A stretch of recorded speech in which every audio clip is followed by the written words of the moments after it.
दीन भगति हित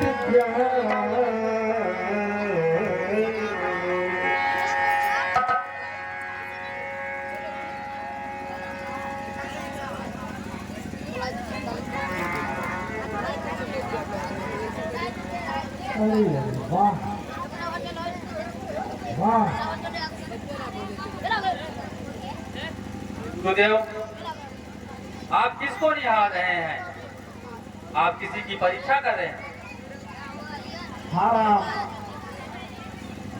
हम एक महान और दिव्य महात्मा की प्रतीक्षा कर रहे थे। आज कितना शुभ दिन है, वह देखिए, वो यहाँ पर हमारी कुटिया को पावन करने के लिए पधार रहे हैं। कितना सौभाग्य है मेरा, कितना सौभाग्य है।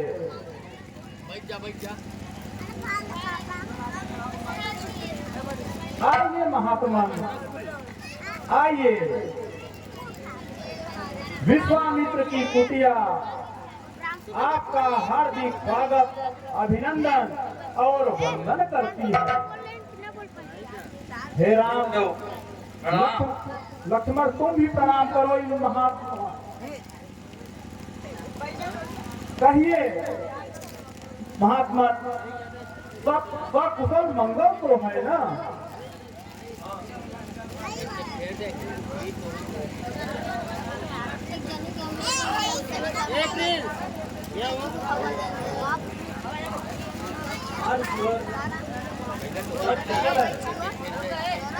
और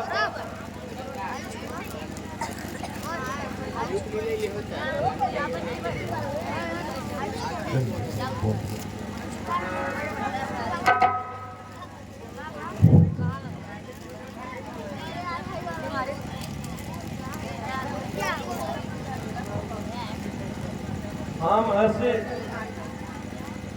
आज आपके आश्रम में आकर आपके दर्शन पाकर मुझे जो प्रसन्नता हो रही है मैं उसका वर्णन नहीं कर सकता। आपके साथ में ये जो दो राजकुमार हैं, इनकी प्रतिभा और इनका सौंदर्य देखकर मेरा मन आनंदित हो रहा है। हे महात्मा, आपका मन आनंदित हो रहा है। ये दोनों राजकुमार अयोध्या नरेश महाराजा दशरथ के पुत्र हैं। इनका नाम राम है और वो छोटा है लक्ष्मण है।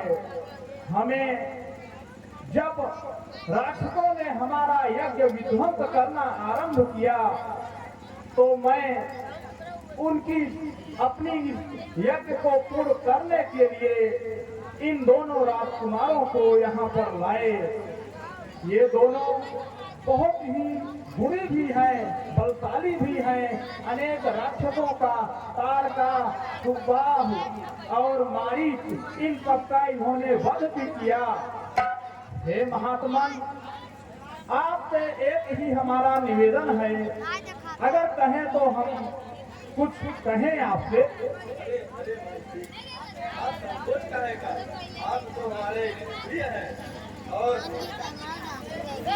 मुझे बड़ी प्रसन्नता होगी कि मैं आपके सेवा कर पाऊं। ये हमारा अहोभाग्य है महात्मा। आप हमें ऐसा कहकर शर्मिंदा ना करें। हम अपने अनुसंधान से इन दोनों बालकों को अस्त्र शस्त्र ब्रह्मास्त्र जो भी था हमने सब कुछ को दे दिया, परंतु हम इन्हें इतना समय नहीं मिला कि आध्यात्मिक ज्ञान, ब्रह्म ज्ञान, तत्व ज्ञान, इन सब चीजों के बारे में हम इन्हें नहीं बता पाए। आज आप, हमारा अहोभाग्य है कि आप ऐसे समय पर पधारे हैं कि आप ये ज्ञान इन्हें अवश्य दें, क्योंकि केवल अस्त्र शस्त्र के ज्ञान से ही जीवन संभव नहीं है। बल्कि बिना आध्यात्मिक ज्ञान के सब कुछ अधूरा अधूरा सा है। हमने जो सांसारिक ज्ञान था इन्हें दिया, परंतु अब आध्यात्मिक ज्ञान इन्हें देकर इन्हें पूर्ण करिए। हम आपको सतत प्रणाम करते हैं। हे गुरुदेव, मेरे मन में भी एक विचार आ रहा है। बोलिए राम, आप क्या पूछना चाहते हैं? हे गुरुदेव, योग क्या है? योग के बारे में कृपया आप हमें विस्तार से बताएं। राम, हम सभी पहले आसन ग्रहण करें, फिर इस पर विस्तार से चर्चा करते हैं। जय गुरुदेव। शिक्षा बैठ जाओ राम, लखन तुम भी बैठ जाओ और ज्ञानामृत इन महात्मन के द्वारा सुनो, जिससे जीवन का कल्याण हो जाएगा। हे राम, जी गुरुदेव। लक्ष्मण, जैसा कि इस लौकिक संसार में आपने बहुत सारी विद्याएं ग्रहण की, पर यह महत्वपूर्ण है कि हमारा जीवन अध्यात्म विद्या से ही पूर्ण हो, क्योंकि हमारा शरीर केवल बाहर का शरीर ही नहीं है, हमारे शरीर के भीतर भी कई सूक्ष्म शरीर हैं और हमें अपने पूर्ण रूप का दर्शन तभी होता है जब हम योग से अपने अंतर दृष्टि को खोल पाते हैं, अपने दिव्य दृष्टि को खोल पाते हैं। हे राम, योग केवल आसन, प्राणायाम या प्रत्याहार तक नहीं है। योग चित्त वृत्ति निरोध, योग चित्त वृत्तियों का निरोध है। राम, यह समझो बहुत ही आवश्यक है। हम दिन भर अपने कार्यों में मन को उलझाए रहते हैं, परंतु हमारा मन विश्राम नहीं पाता है। जब हम अपने मन को कुछ देर चित्त वृत्तियों को शांत करके रोकते हैं, तब हमें अपने अंतःकरण में जो प्रकाश स्वरूप अपना स्वरूप दिखता है, वही हम हैं, वही तुम हो। राम, योग की पराकाष्ठा स्वयं को जानने में ही है, इसलिए योग का अर्थ योगासन से शुरू होकर के आपके समाधि तक जाता है। योग में यम नियम सबसे पहले आते हैं। यम का अर्थ है, यम में 5 चीजें आती हैं, जिसमें सत्य, अहिंसा, अपरिग्रह, अस्तेय और ब्रह्मचर्य है। राम, नियम में तप, संतोष, शौच और स्वाध्याय ईश्वर प्रावधान है। हे राम, योग को पूर्ण रूप से जानने के लिए तुम्हें नित्य अभ्यास करना होगा और आप महर्षि के साथ रह करके मुझे पूरा विश्वास है कि आप योग के परम लक्ष्य को प्राप्त करेंगे। राम, कुछ विशेष बात मैं महर्षि के दृष्टिकोण से आपसे चर्चा करना चाहूँगा। लाइए गुरुदेव। देखिए, इस संसार में जो हमारी माया स्वरूप में जो बाधा आती है, उसमें हमें सांसारिक जो पदार्थ हैं उनके तरफ अपने आप को, अपने मन को जाने से रोकने के लिए, हमें अपने हृदय को निर्मल बनाने के लिए गुरु कृपा बहुत आवश्यक है। बिना गुरु कृपा के संभव नहीं होता, इसलिए अपने गुरु की सेवा आप खूब करिए। और दूसरी बात जो सबसे महत्वपूर्ण है राम, यत्र नार्यस्तु पूज्यन्ते तत्र रमन्ते देवता।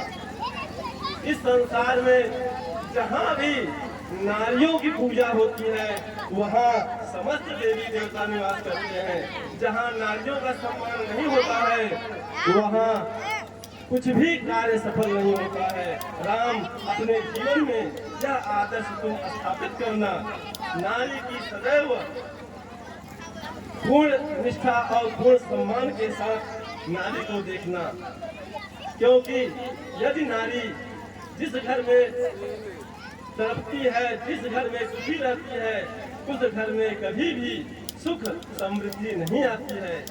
और नारी जीवन का शक्ति केंद्र है, इसलिए उसे सदैव पूर्ण सम्मान, पूर्ण दृष्टि देखना और उसका सम्मान करना, यह कुछ गोपनीय बातें हैं जिनका हमें जीवन में बहुत पालन करना चाहिए। अगर इनमें हम चूकते हैं तो अपने जीवन पथ पर आगे बढ़ने से पहले ही अपने को बहुत सारी बातों में फंसा लेते हैं। राम, मैं समझता हूँ कि अगर आपको और कोई प्रश्न जिज्ञासा हो तो बोले, नहीं तो अब हम अपने वाणी को विराम दें। हे मुनिवर, आपके इन आध्यात्मिक ज्ञान को सुन करके हमारे ये शिष्य अब पूर्ण हो गए हैं, अभी तक तो अपूर्ण थे। मैं भी अपने आप को सौभाग्यशाली समझता हूँ कि आपने ये ब्रह्म ज्ञान, तत्व ज्ञान इन्हें दिया और आपके माध्यम से जो इन्हें मिला यह अपने जीवन में अवश्य इसे उतारेंगे। महर्षि, आज आप लोगों का सानिध्य पाने का जो सौभाग्य प्राप्त हुआ वह बहुत ही दिव्य अनुभव रहा और आपके आश्रम में आकर हमें इन आपके दिव्य जो इस समय आपके शिष्य हैं, इन शिष्यों का दर्शन पाकर हम अपने को परम धन्य समझ रहे हैं। हे महामुनि, धन्य तो हम हो गए जो आप हमारी कुटिया में पधारे और हमारी ये कुटिया भी धन्य हो गई और आपका ये स्नेह युक्त आगमन तो हमारे जीवन को भी कृतार्थ कर दिया। राम जी गुरुदेव। तो अब तो योग और नैतिक जीवन जो भविष्य में आपको, अब जैसे जैसे आप और उम्र में आगे बढ़ेंगे, आप अभी किशोर अवस्था में हैं, जैसे जैसे आप और युवावस्था की तरफ आगे बढ़ेंगे वैसे वैसे अपने मन पर संयम करने की जरूरत होगी। आपके लिए योग ध्यान बहुत ही आवश्यक है। जी गुरुदेव।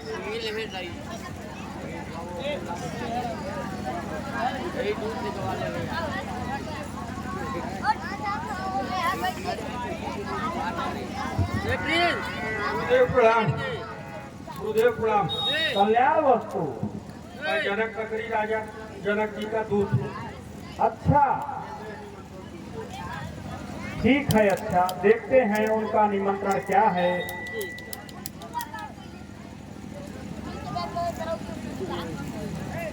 अरे, ये तो राजा जनक की कन्या का स्वयंवर होने वाला है। तो बहुत हर्ष का विषय है। हाँ महामुनि, ये हर्ष का ही विषय है और इन्होंने निमंत्रण दिया है, परंतु अब इस निमंत्रण में हम चले जाएंगे यहाँ से तो हमारे आश्रम में रहने का और यहाँ के देखरेख करने का जो दायित्व है, हे महामुनि आप ही करेंगे। क्या हमारा निवेदन आपको स्वीकार है? स्वीकार है। जब तक आप वहाँ से वापस नहीं आते हैं तब तक हम आपके दिए इस सेवा कार्य को पूर्ण श्रद्धा और निष्ठा से करेंगे। ठीक है महामुनि, आपने हमें कृतार्थ किया। हे दूत, अब तुम प्रस्थान करो और हम स्वयंवर में के इस शुभ अवसर पर जरूर पधारेंगे। ठीक है ऋषिराज जी, प्रणाम। हाँ, आशीर्वाद आशीर्वाद।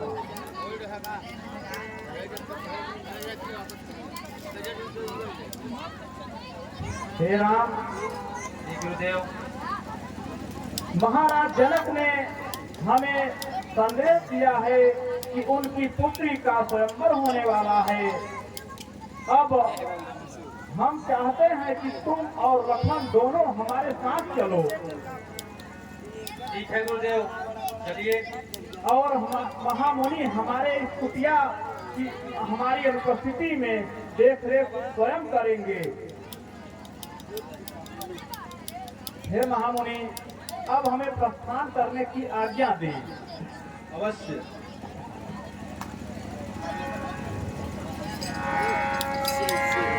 चलो राम, चलो लखन। धनुष के सुनि रघुकुल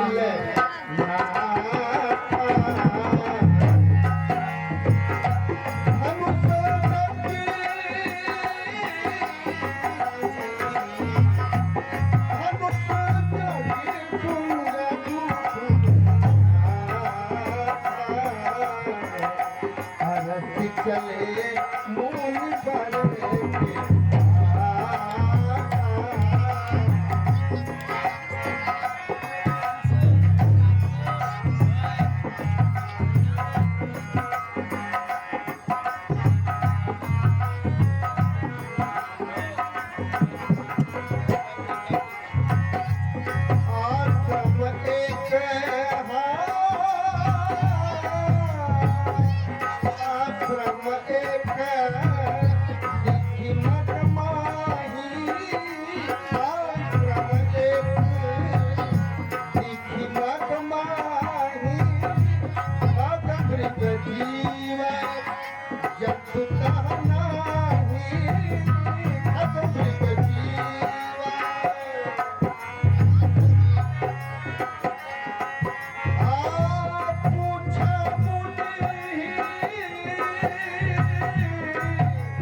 पर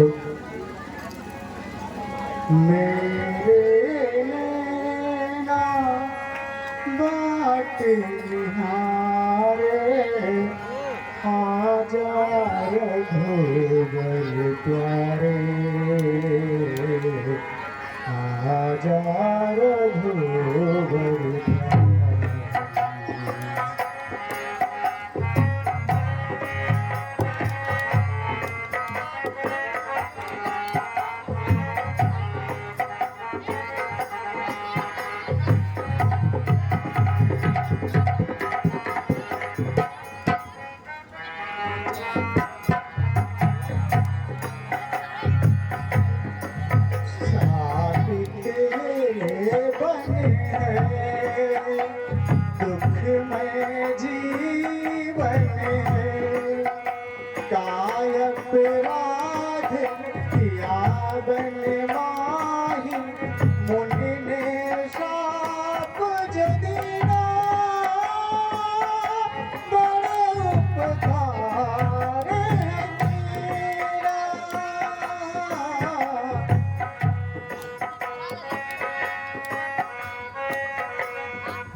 नयन सुआ आजा रघुवर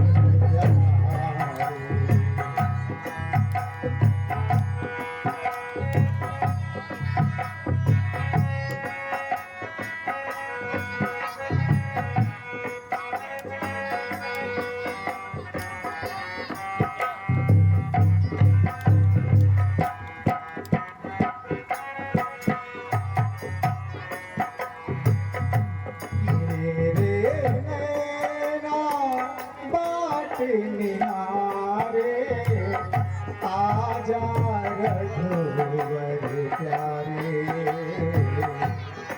आजा रघुवर प्यारे।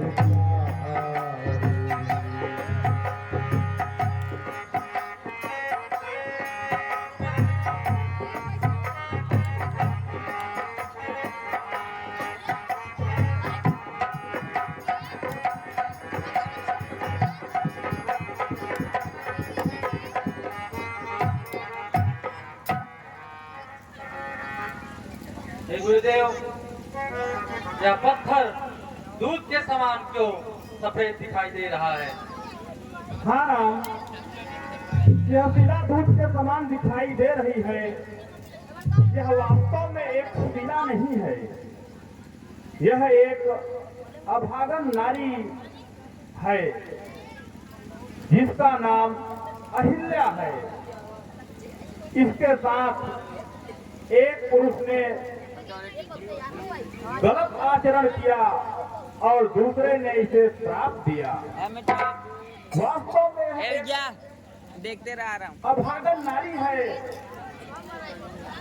एक बार की बात है, इनके पति गौतम ऋषि स्नान करने के लिए नदी के पास गए।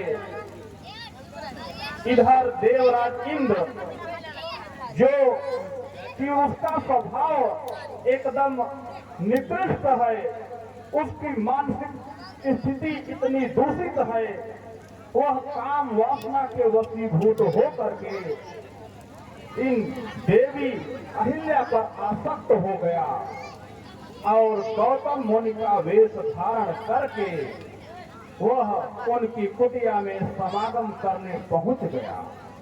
और अहिल्या इस बात को समझ नहीं पाई, परंतु कुछ कृत्यों को देख करके वो समझ गई यह तो हमारे साथ धोखा हो गया है। और संयोग उसी समय गौतम ऋषि आ पहुंचे और अपनी कुटिया से दूसरा ही गौतम ऋषि का स्वरूप देखकर वो आग बबूला हो गए और अपने योग से सब कुछ जान लिए। और उस समय उन्होंने देवराज इंद्र को 100 टुकड़े हो जाने का श्राप दिया। और उसी समय अपनी उनकी पत्नी अहिल्या भी कुटिया से बाहर निकली और क्रोधावेश में आकर उन्होंने अपनी पत्नी को पत्थर हो जाने का श्राप दे दिया। यह जो तुलसी का पौधा हरा भरा दिखाई दे रहा है, यह उसकी आत्मा है और बाकी समस्त निर्जन हो गया है जगह। इसलिए ये अहिल्या है और आज तुम्हारे चरण कमलों के रज की प्रतीक्षा कर रही है। तुम अपने चरण कमलों के रज से इसका उद्धार करो राम, इसका उद्धार करो। जो आज्ञा गुरुदेव। ठीक है राम। गौतम नारी श्राप बसे उपल दे धरि धीर चरण कमल रज चाहती कृपा करहूं रघुबीर। नाम पर कल्याण हो देवी। जय हो आपकी जय हो। हे राघवेंद्र आपकी जयकार हो। मैं एक अपवित्र नारी थी, आपके चरणों से मैं सफल हो गई हूँ, लेकिन चरणों से मैं आपका स्वरूप प्रदान किया हूँ। हे भक्त हितकारी, आपकी शरण में आना चाहती हूँ।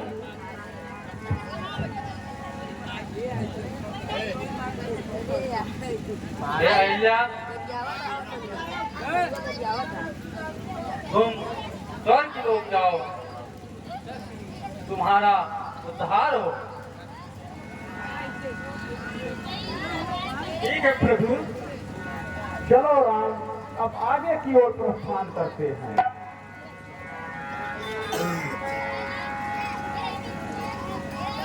अस प्रभु दीन बंधु हरि, कारण रहित दयाल, तुलसीदास सठती भजो, छाड़ी कपट जंजाल, छाड़ी कपट जंजाल। चले राम लक्ष्मण मुनि संगा, जय जहाँ जग पावै गंगा।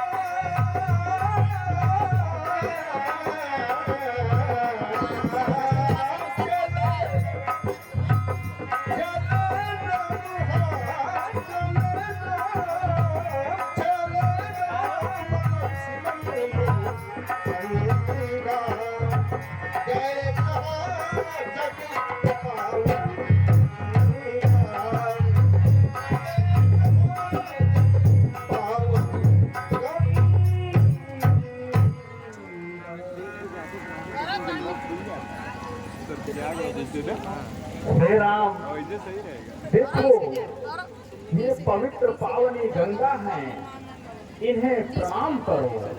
लक्ष्मण, तुम भी इन्हें प्रणाम करो।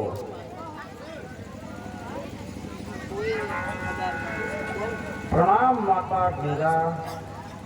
गाधे सुन सब कथा सुनाए, जही प्रकार सुन सरि महि आए। हे गुरुदेव, गंगा जी नहीं तो सही है ना, डिस्टेंस के बारे में कृपया हमें बताएं। ठीक है राम, हम संक्षेप में गंगा उत्पत्ति की कथा का वर्णन करते हैं। तुम्हारे पूर्वजों में सगर नाम के राजा थे। उनकी दो पत्नियां थी, एक का नाम केसरी और दूसरी का नाम सुमति था। सगर की पहली पत्नी से एक पुत्र हुआ जिसका नाम असमंजस पड़ा, और दूसरी पत्नी से 60,000 मानव पुत्र उत्पन्न हुए। जो पहली पत्नी का पुत्र था असमंजस, वह असमंजस दुष्ट प्रकृति का था। वह अपने साथ में जो बच्चे थे उन्हें शरारत में सरयू नदी में डुबो दिया करता था। इससे महाराज सगर बहुत दुखी रहते थे। उसका विवाह भी कर दिए, फिर भी वह सुधरा नहीं। एक बार महाराज सगर ने एक अश्वमेध यज्ञ किया, और उस यज्ञ में उन्होंने एक घोड़े को छोड़ा और अपने 60,000 पुत्रों को उस घोड़े की रक्षा के लिए भेज दिया। और वह 60,000 पुत्र जा करके संसार में विचरण करते हुए एक वट वृक्ष के पास पहुंचे और थके होने के कारण उस अश्व को उन्होंने उस वृक्ष में बांध दिया और सभी लोग सो गए। और इधर देवराज इंद्र जब वो लोग सो रहे थे तो उस घोड़े को चुरा करके उन्होंने कपिल मुनि के आश्रम के पीछे बांध दिया। और जब 60,000 पुत्र जगे तो घोड़े को नहीं पाए।